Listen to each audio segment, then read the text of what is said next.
Hola, ¿qué tal? Soy Erika Fontalvo, directora del diario El Heraldo, y los saludo desde la ciudad de Barranquilla. Por ahora, el gobierno nacional no adoptará nuevas medidas para garantizar la protesta en Colombia, ni el ministro de Defensa, Carlos Holmes Trujillo, ofrecerá disculpas por los excesos de la fuerza pública en las movilizaciones ciudadanas, como lo había solicitado en un histórico fallo la Corte Suprema de Justicia al establecer una problemática de intervención sistemática, violenta, arbitraria y desproporcionada en las protestas sociales registradas desde noviembre de 2019 en el país. Esto no significa que el Ejecutivo no haya dado respuesta a lo señalado por el Alto Tribunal. Por el contrario, al término de una reunión celebrada en la Casa de Nariño, el ministro de Defensa, Carlos Holmes Trujillo, quien asumió la vocería, anunció que el gobierno nacional le pedirá a la Corte Constitucional que revise esta decisión, resultado de una acción de tutela interpuesta por cerca de 50 ciudadanos que sintieron vulnerado su derecho a manifestarse por las sistemáticas agresiones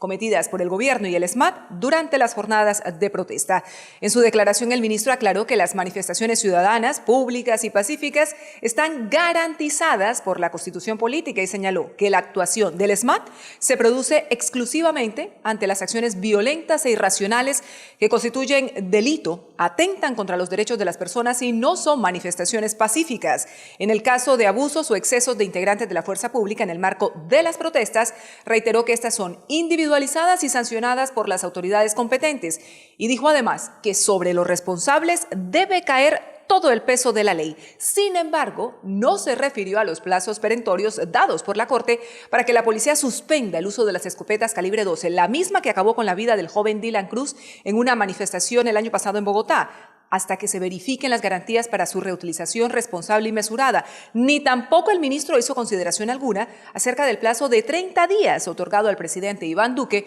para expedir un acto administrativo que ordene a todos los miembros del Ejecutivo mantener la neutralidad, incluida la no estigmatización de quienes protestan. En otras palabras, sí hubo respuesta, pero no la que el país esperaba. Luego del pronunciamiento de la Corte, que en su fallo, en el que documenta casos entre 2005 y noviembre de 2019, relaciona una larga lista de problemas vinculados con la falta de garantías y protección del derecho a la protesta pacífica ciudadana, como estereotipos contra quienes disienten de políticas del gobierno, desatención de los derechos humanos, ausencia de vigilancia y control de la fuerza pública, falencias e incapacidad de las instituciones en el uso de las armas y elementos de uso equivocado de la fuerza para controlar las movilizaciones, entre muchas otras. Esta resolución de la Corte llega en un momento de enorme agitación en el país tras el asesinato del estudiante de Derecho Javier Ordóñez en el interior de un CAI de Bogotá, en un caso de brutalidad policial en el que al menos 2 uniformados están involucrados y mientras las autoridades investigan y documentan otros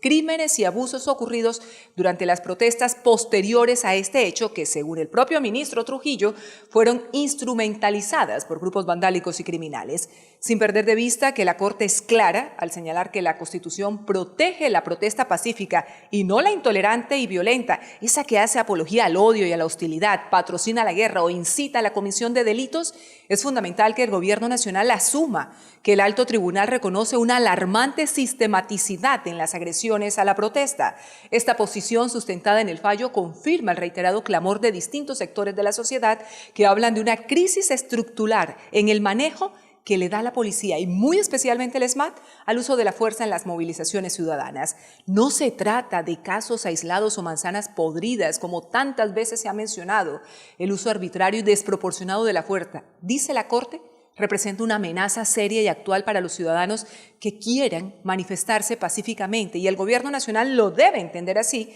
ofreciendo garantías para ellos. Es una oportunidad, una nueva oportunidad para reconocer las fallas y empezar a trabajar sin más dilaciones ni excusas en soluciones de fondo, construyendo, como propone la Defensoría del Pueblo, mecanismos que hagan realidad los derechos y deberes de los ciudadanos. Desde El Heraldo, seguimos en contacto.